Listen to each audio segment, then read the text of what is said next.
It was a Sunday morning in the heart of Kalumo, a bustling town in southern Zubanda. Rain pounded the church roof off the mountain of Gloria's sanctuary, but that didn't stop the crowd. The giant auditorium was packed. People stood shoulder to shoulder, whispering and stirring their necks to catch a glimpse of the one woman they came to see, Prophetess Malia, famously known as Mama Knows All. Some said she could see into your soul.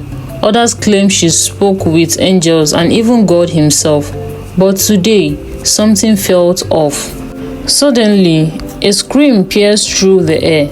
Everyone turned. A woman named Imani, one of Malia's most trusted assistants, stumbled to the front, eyes wild, hands trembling. She did it again. She shouted, "Mama healed him." The congregation roared in excitement, but in the back, a quiet young woman named Lena sat frozen. Her heart thundered. She had just seen the same crippled man walking freely in the Kazi market a few days ago. Doubts clowned at her. Was this a performance? But who would believe her? Mama Knows All was a queen among preachers, untouchable. Her followers would fight for her, even die for her. Years ago, Malia was just a simple village girl from a deeply religious family. Raised by honest and humble parents, she led Sunday school, sang in the choir, and organized youth prayer groups. Everyone believed she was destined for something big, but no one could have guessed the darkness that would soon wrap itself around her path. After years of struggling to grow her ministry, Malia was invited to an elite pastors' conference in the city of Zebayo. That was where she met Pastor Kole, powerful, mysterious, and feared. He took her aside and said, "You want real power, real success, you must be willing to give something sacred." At first, she resisted, but the hunger for fame and miracles burned inside her. One moonless night, she took part in a sacred ritual. In exchange for spiritual power, she sacrificed the one thing she would always dream of, her ability to have children. The change was immediate. When she returned, her church exploded with followers. People traveled from across Zubanda and even neighboring countries to attend her services. They called her Mama Knows All. Money poured in. The poor gave their last hope.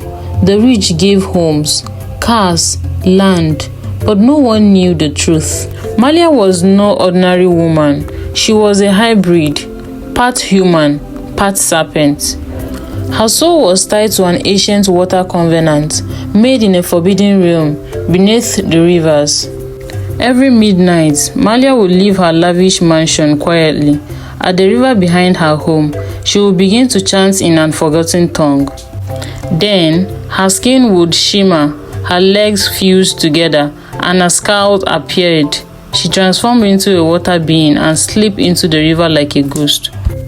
Beneath the surface lay the true kingdom she serves, the underwater dominion of the Sea Queen, a terrifying figure with snake-like eyes and a voice that echoes in nightmare.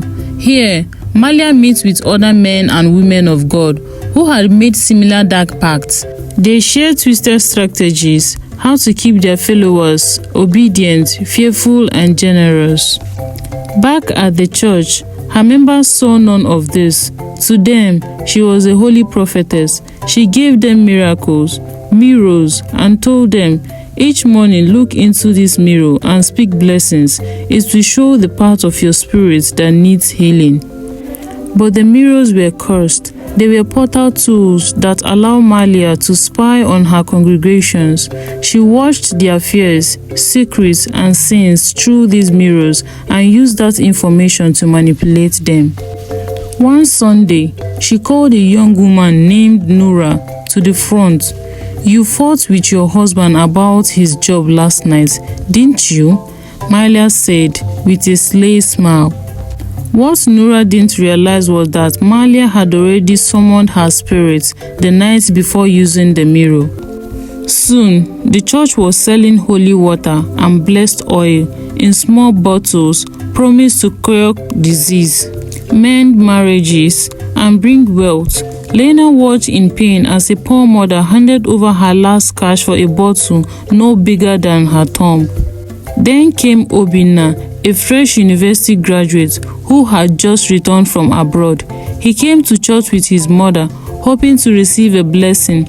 Mala called him out. "My son," she said, "your life battery is running dangerously low. If we don't act fast, you won't live to see your 30th birthday."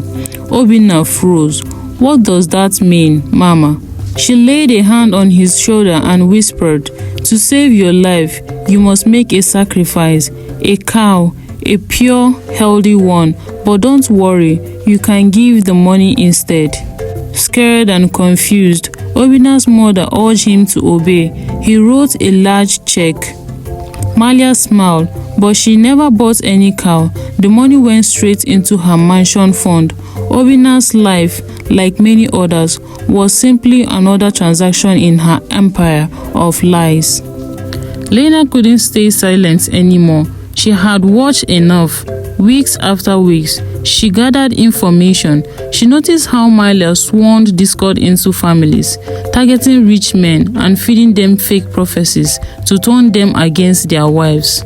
One Sunday, Malia called out a businessman named Mr. Duro. "Brother Duro," she announced, "someone close to you is blocking your blessings. I see the face of your wife." Duro panicked. Malia told him his wife's spirit was full of envy and greed. She offered to cleanse him at her private mansion. Over time, she lured him into an affair, promising more blessings if he gave her what she wanted.